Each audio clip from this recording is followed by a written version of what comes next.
forcing federal agencies to divulge their knowledge about UFOs, as mandated by a recent law.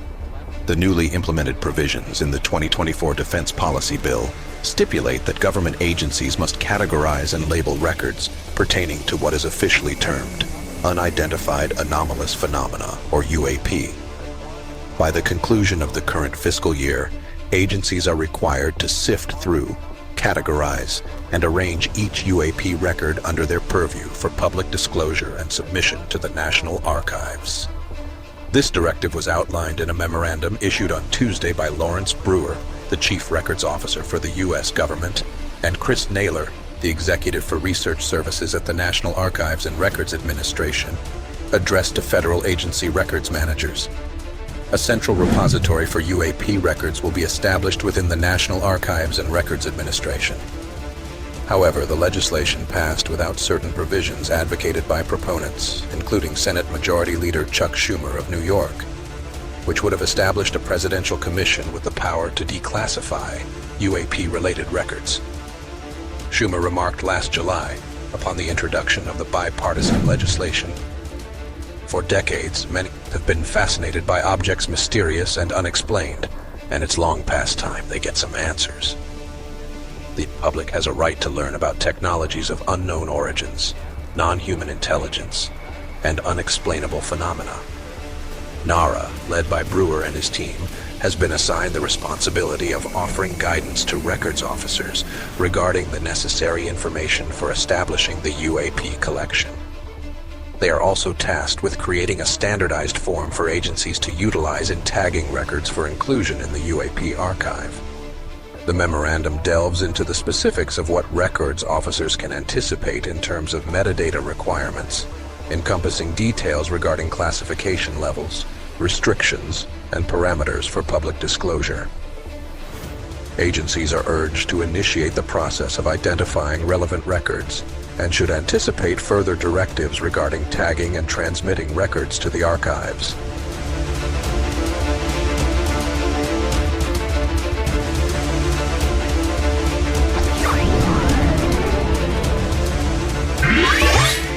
Extraterrestrials have been coming here for thousands of years in very limited quantities and small numbers of species. The traffic began in earnest after the first United States atomic bomb was exploded in the desert, and has been increasing since then, off and on, to considerable proportions.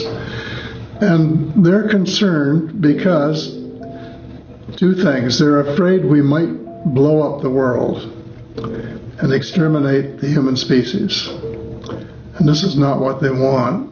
And I would hope that not what we want, but it's what could happen to us if we have maniacs making decisions.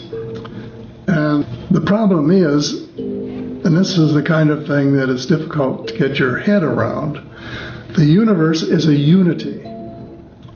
Is all one big ball of wax.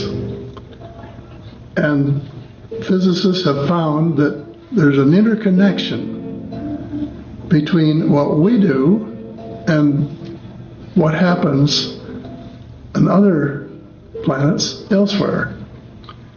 And so the people who live on other planets have a vested interest in what we do, because the wavelengths that are set off by an atomic weapon just keep going right out into the cosmos.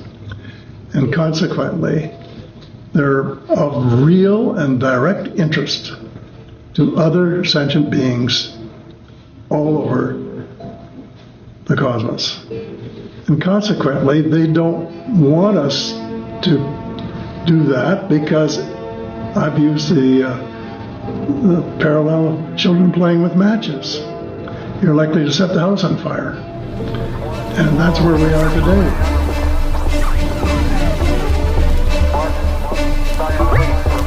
I can't believe I sat through a school safety meeting today, and we went over alien invasion procedures.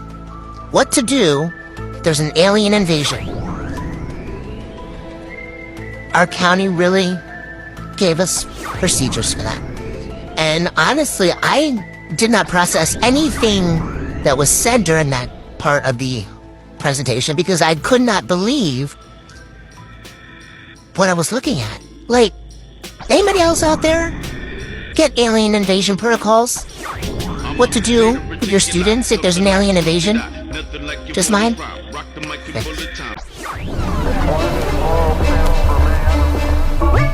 There's shared passion for UFO transparency, and you made a comment very recently, which has gotten a lot of attention in the UFO world, that you've learned things that have made you afraid. And I've seen, there's been a lot of, I think, right-minded skepticism, not even just from people who are more establishment-minded, others who are like, well, if the government is quote-unquote acknowledging UFOs, and that's how I know that it's not real. So you seem to be a believer. You've spoken with Dave Grush. I've met him as well. He seems like a very, he at least, at the very least, I don't think he's lying to me whenever I was spoken to him.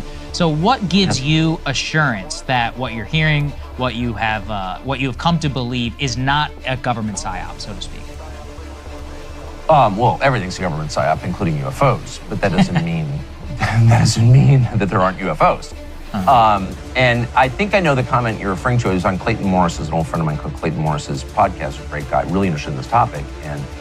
And I said that there are things that I don't want to talk about, and I, as usual, didn't fully explain myself. If I had, verifiable facts about this phenomenon, I would immediately put them on the air because I'm committed to that completely, because my whole life is about that. So I should have said more clearly, I can't be certain. This is just what I believe based on, talking to an awful lot of people about this, some of whom I trust a lot, some of whom I trust sort of. I mean, you're trying to piece it together from lots of different places, but no, these are my views, okay? They can't be proven, but I think they're informed views.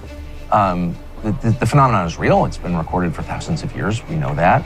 There's something buzzing around us in the skies, but also under the oceans, we now know, and probably underground as well. So it's real. The government's lied about it a million different ways, probably for a million different reasons, for at least 80 years. That's also confirmed. They're lying about it now. Who knows what their motives are? And they're also trying to keep a lot of the stuff from being disclosed. That's true. Yes. So to those people, it's like, it's a psyop. Well, yeah, everything's a psyop. But I know for a dead certain fact, and it's provable, that, say, Mitch McConnell and Speaker Johnson and people and a couple committee chairmen who should all know better are trying to prevent the UAP Disclosure Act of 2023 from taking effect in a meaningful way. So they are trying to hide it still. That's a fact. My own view is that these are not aliens. There's no evidence that they've come from somewhere else. We would probably know. We've got a lot of technology that's watching what comes in and out of the atmosphere, and there's no evidence of that. I think they've been here forever. This is my view. Again, it can't be proven, but I'm just telling you after a lot of conversations, I think it's likely that the U.S. government has had contact with these, direct contact, and over a period of years. I find that really disturbing, because and a bunch of other things that are highly distressing that I can't prove, and so I'm certainly not going to throw them out there. But I'll tell you this. I've talked to a lot of people about this, not because I've never been interested in UFOs until like 5 years ago. And I was like, wait, this is real. What is this? Why aren't we talking about this? I'm just like coming at it from a totally idiotic, I don't know anything, curious position, which is my normal posture on everything. And so I've talked to a lot of people, and my view is that this is my opinion, that there are things about this that are really disturbing. And while I hate any kind of government secrecy, and if I could prove any of this, I would say it immediately, consequences be damned, I do sort of understand why they don't want to let this stuff out. It's not about, we've got fragments of one of these crafts at a Lockheed, facility in California, and we have biologics from the craft. Everyone knows that that's likely true. Well, it's certainly true that they have the, pieces of this stuff. Yep. But I think it's likely that it's darker than that, and that the U.S. government is, I say the U.S. government, people in the U.S. government, not the U.S. government, but there are it's the largest human organization in history. Parts of it, have knowledge that is very, very disturbing. And I personally strongly think that there's a spiritual component to this that I don't understand and will not pretend to understand. But I think it's very clear that there's a spiritual component to this. That's one of the reasons the Vatican, and I'm not Catholic, but has been involved in this for over 100 years, has an observatory. et cetera, et cetera. I mean, it's pretty obvious that these are not men from Mars. I think that was a psyop, because I think the truth is a little bit wilder and has deeper implications just than that.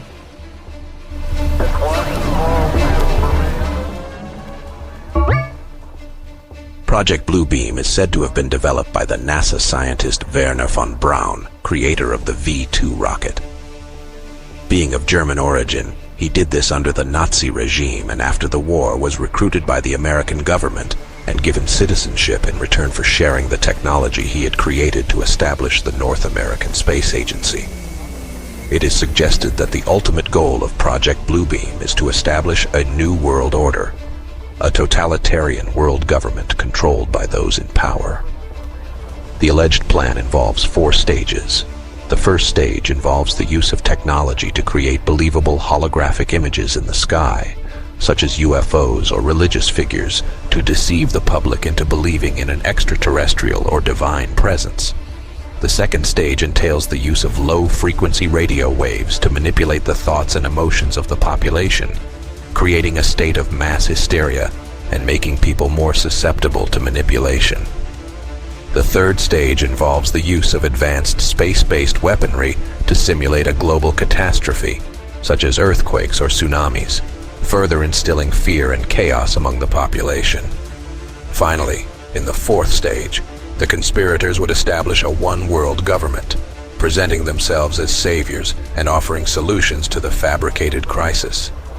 There is also legend of the Annunaki, who are a group of deities of the ancient Sumerians, Akkadians, Assyrians, and Babylonians. It is written they came to Earth in spaceships and were advanced spiritual beings. They are said to have come here to mine resources, and that we humans are the ancestors of the slave class they engineered through genetic manipulation. Legend implies that soon, the Anunnaki are due to return. Cave paintings and ancient petroglyphs found in various parts of the world often depict what appear to be humanoid figures alongside peculiar saucer-shaped objects. These ancient artworks raise questions about whether ancient civilizations witnessed or imagined aerial phenomena that they couldn't explain with their understanding of the natural world.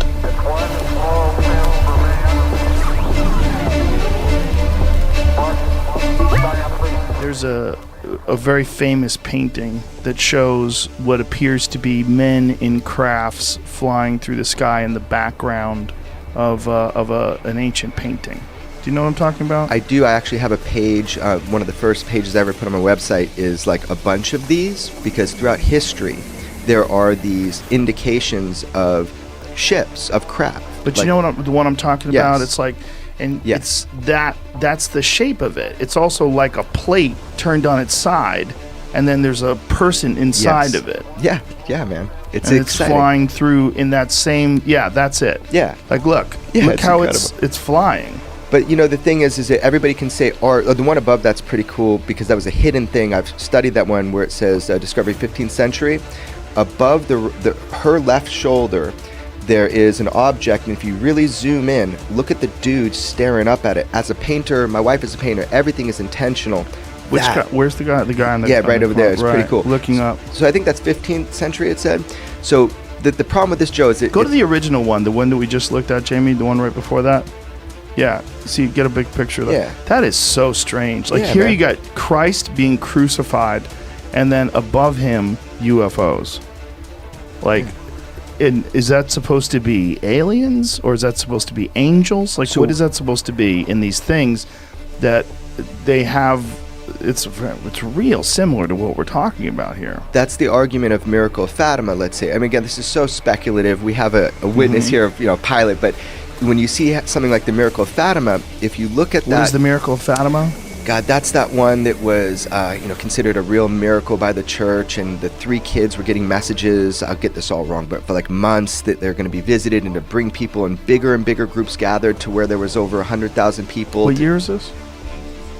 1917. So, dozens of thousands, if not hundreds, but dozens for sure, see an event. a mass sighting of something that happened. We're talking people that were religious, people that weren't religious, doctors at the time. That's not a real image, is it, Jamie? That one was doctored a little bit, so you could see like they're all looking at something. But that's not real. Yeah, But that's the crowd, right? The crowd is real. Is that right? Yeah. So here's the thing. People come out, something happened that was so intense. Some people thought it was religious, that it was a visitation, but other people saw it as technological, like something descended. Look into it. I'm just saying, art, pictures, like paintings we're talking about, man, you can interpret them all day. I can't hold on to that.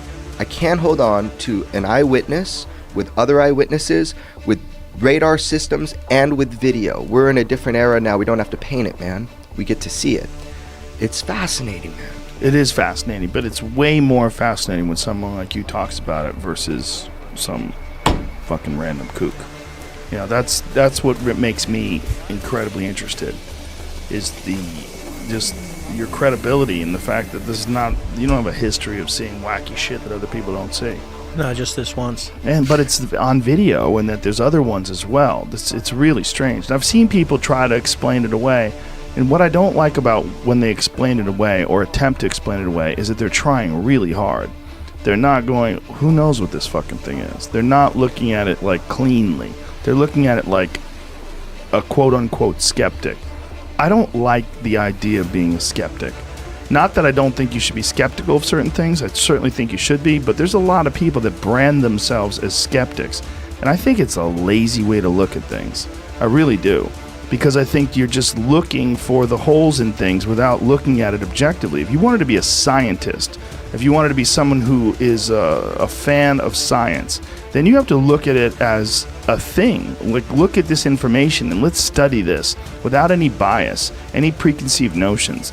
I don't think they're doing that. They're looking at it and they're trying to find a way where they can justify that it's fake. And they're just doing all sorts of mental gymnastics to try to make it fake. That video that you show where that thing slips off to the left and takes off at incredible rates of speed, that alone should freak people the fuck out. Yeah, well, I think because people confuse all the time, like we took the video. No, it was another crew that took the video. We watched it for 5 minutes with our eyeballs, and there was 4 of us, and we all have the same story. We all saw the same stuff. We all came back and looked at each other and scratched our head and said, WTF, serious? What was that?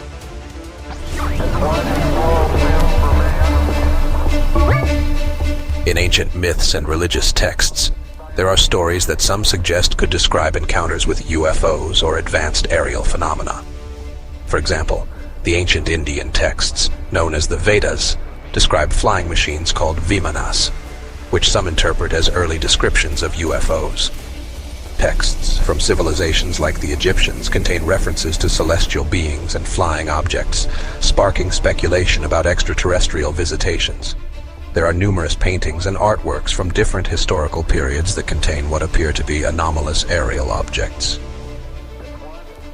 Some also present these beings as religious figures, or perhaps demons in the biblical text from ancient records of history, say the early Gnostic Christians. In some interpretations, Gnostic cosmology might be seen as describing encounters with beings from other planets or dimensions, rather than purely spiritual entities.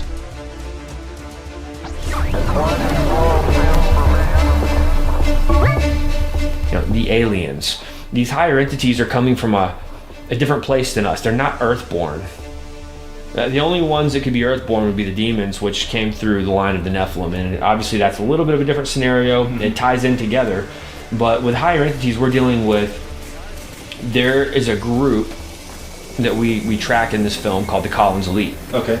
And the idea was trying to answer the question, were there events in history where the American government was working with entities? That was kind of the beginning of this research. And if so, what happened? Can we validate this? What came of that? But also, were there factions in the government who stood up against these things?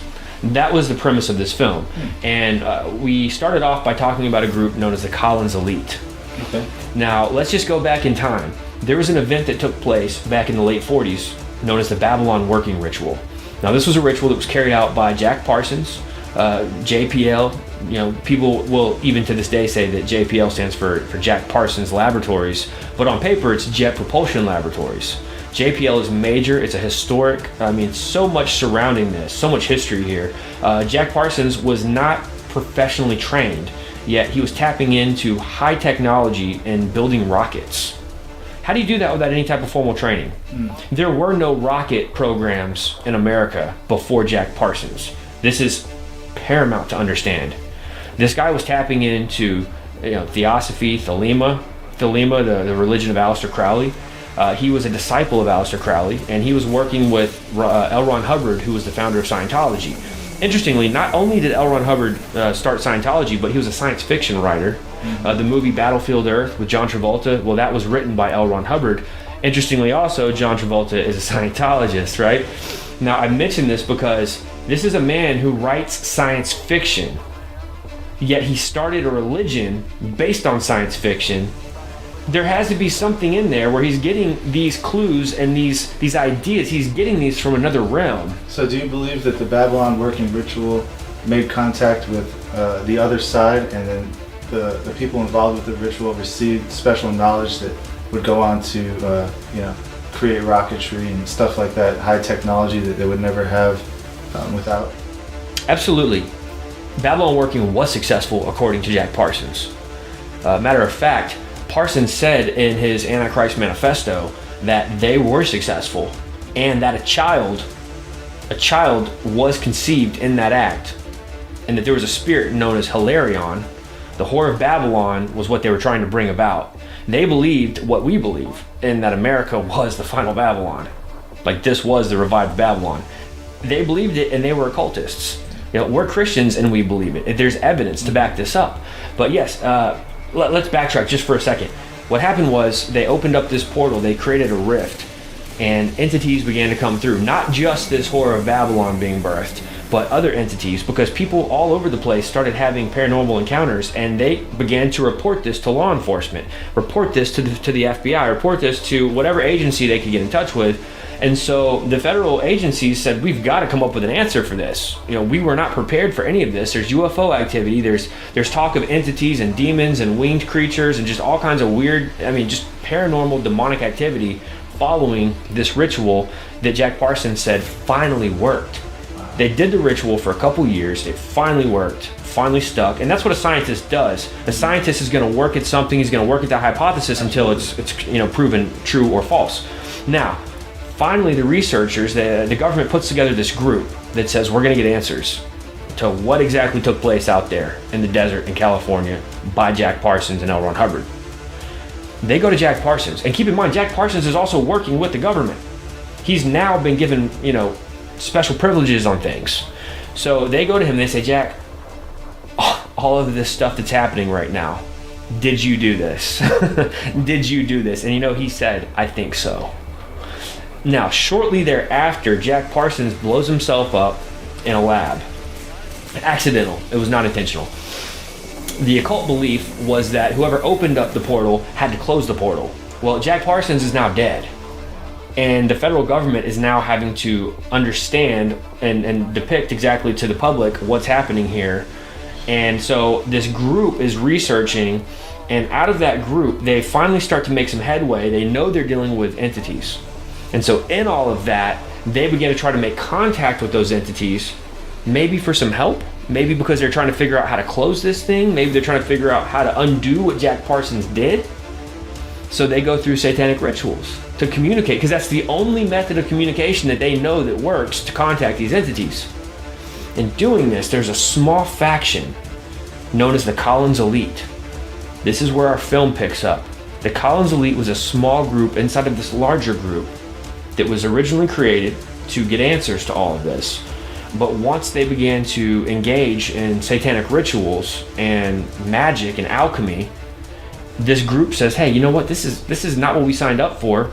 This small group raises up. It's a faction. It's a counterpoint group, which means that they are no longer in agreement with the big group. They have a different opinion. They say, we have a Christian worldview. This goes against our Christian worldview. And so they see that entities are being channeled and communicated with, and now technology is being given through these rituals to these other members of the government. So the Collins elite says, whoa, whoa, whoa, this is dangerous. You guys are really playing with fire here. We can't support this. We can't do this. And they came up with this idea that the aliens were going to take over, and that in order to protect our country from the aliens, from the entities, they believed that we needed to instate a forced theocracy based on the law of Moses. Wow. Because they thought if our country would go back under the law of Moses, that we would be untouchable from these entities. Do they have any reasons to believe so? Have you uncovered anything that shows that they brought up the name of Jesus or anything like that? We've got nothing about that. Okay. Matter of fact, let me just give a little more detail here. This bigger group that was researching to get answers, they did not exist. Okay, this was what's known as a limited access program, or an LAP. A limited access program means that nobody in Congress has to know about this. You've got literally just the group, and maybe a director knows about it. Nobody else. It's completely classified. It's top secret. It's under lock and key. But I want to mention something. One of the bombshells that we dropped was that there's a declassified federal document. Anyone watching this interview can go find this document. It's on the FBI vault. What's the name of it? 6751. Document 6751, it's a document from the 40s. It was written by a prominent member of academia, and it was submitted to the FBI. In this document, they make a case that entities are not space aliens, but that they're interdimensional or extra-dimensional entities that are crossing over from a plane known as the ethereal plane. Wow.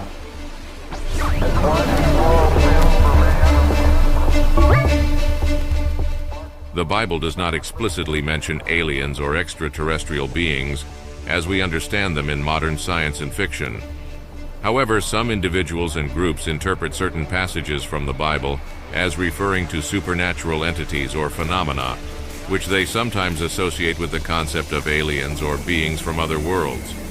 One commonly cited passage is Ephesians 6:12, which states, "For we do not wrestle against flesh and blood, but against the rulers, against the authorities, against the cosmic powers over this present darkness, against the spiritual forces of evil in the heavenly places."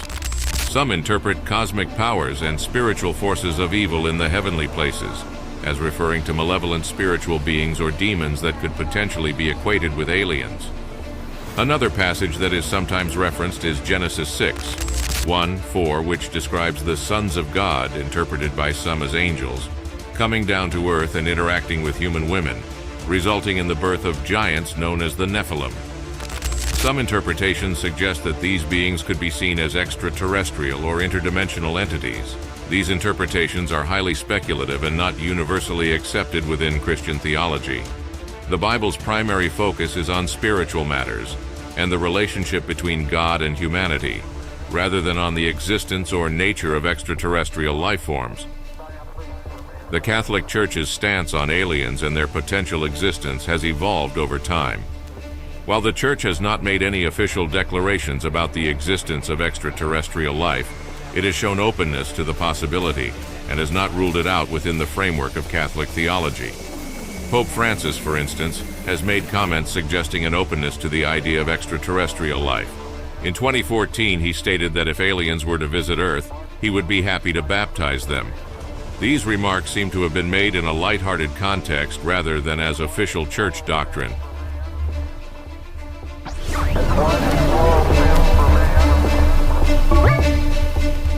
Finally, we close with connection to the Large Binocular Telescope Near-Infrared Utility with Camera and Integral Field Unit for Extragalactic Research, otherwise known as Lucifer. Lucifer is a set of instruments attached to the Large Binocular Telescope, LBT, located on Mount Graham in Arizona, USA. It is used by astronomers for scientific research and observation of celestial objects. The name Lucifer is an acronym for Large Binocular Telescope Near-Infrared Utility with Camera and Integral Field Unit for Extragalactic Research. It is claimed to not have any direct connection to the concept of demons or demonic activity.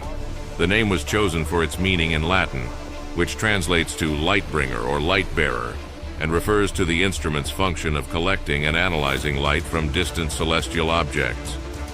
There may be many theories circulating about the Catholic Church's involvement with Lucifer and its implications.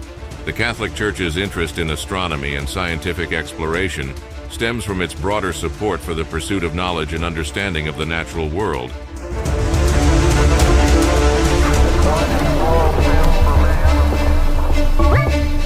The 2024 Alien Update exposes the most controversial opinions about UFOs and the alien threat. Have you seen something strange in the sky that you cannot explain? Have you witnessed what you believe to be a cosmic phenomenon? Make a comment below about your experience. Perhaps others share your experience, and you may realize you are not alone. Thank you for watching and subscribing to my Life as a Slave YouTube channel. See you in the next video. Oh my god. It's still coming out. They're still coming out. Look at that.